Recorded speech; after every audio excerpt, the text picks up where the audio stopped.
They thought my silence was weakness. They mocked me at family dinner, calling me worthless while my brother laughed. But quiet people notice everything. And sometimes the best revenge is simply letting go. The complete story. The sound of ceramic hitting hardwood still echoes in my mind. Not the crash of something breaking, but the deliberate clink of my dinner plate being set down with surgical precision. Emma's fork followed, then the gentle scrape of her chair against the oak floor. The dining room fell silent, a silence so sharp it could cut glass. "Where are you going?" her mother Victoria demanded, voice dripping with the same condescension that had poisoned their family dinners for months. "We weren't finished talking about your attitude problem." Emma didn't turn around. She'd heard enough. 26 years of being the family scapegoat had taught her that defending herself only gave them more ammunition. Her older brother Marcus snorted from across the table, still riding the high of their mother's approval.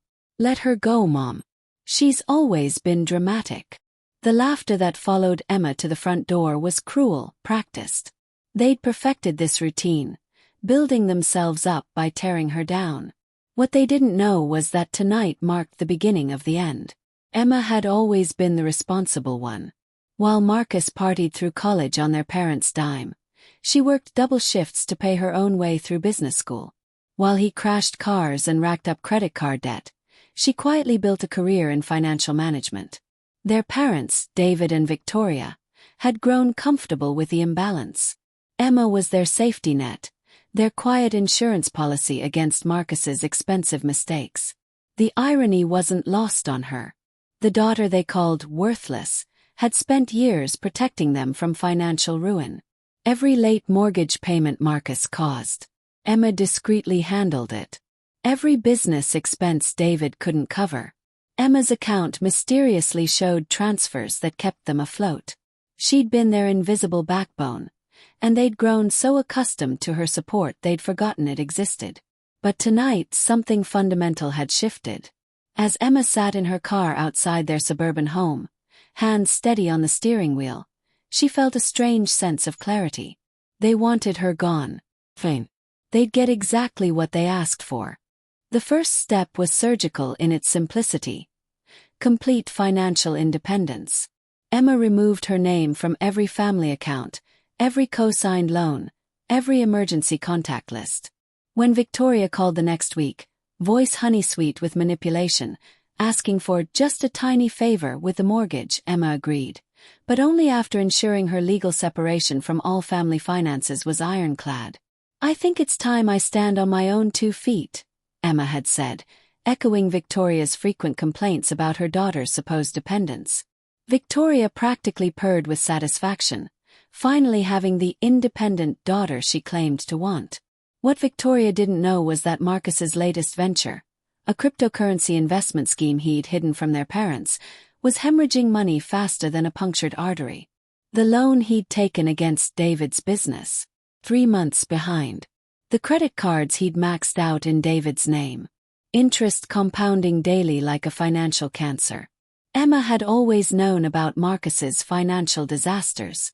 Her position at the bank gave her access to information that painted a terrifying picture of her family's actual financial state.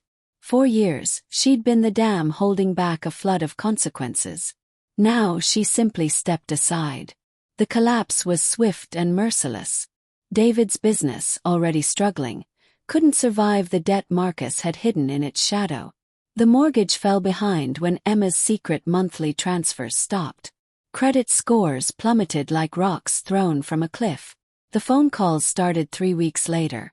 David's voice, normally commanding, had developed a desperate edge. "Emma, sweetheart, there's been some kind of mistake with the accounts." Emma sipped her tea, letting the silence stretch until it became uncomfortable. "Have you tried asking Marcus? He's the golden child after all." The line went dead. It was the last time they spoke for months. Through mutual friends, Emma watched her family's world unravel with the detached interest of a scientist observing a predictable experiment. The house went into foreclosure. David's business closed its doors. Marcus, suddenly faced with consequences for his actions, turned bitter and defensive. Victoria, stripped of her financial security, became a shadow of her former commanding self. The beautiful part wasn't their suffering. Emma took no joy in that. The beautiful part was their forced recognition of reality. Every family gathering they'd excluded her from became impossible to afford. Every snide comment about her selfishness rang hollow when they realized how much she'd actually given. Emma didn't ruin them. She simply stopped catching them when they fell. The final revelation came at Christmas, almost a year later. Victoria, humbled and desperate, called with a trembling voice. "Emma, honey, we know we made mistakes. We need your help." Emma looked around her peaceful apartment, debt-free and completely serene. "I'm sorry," she said, and for the first time in years, she genuinely meant it. "But I'm just a burden, remember? Always have been." The silence on the other end spoke volumes. Sometimes the most powerful revenge isn't destruction. It's simply refusing to save someone from themselves.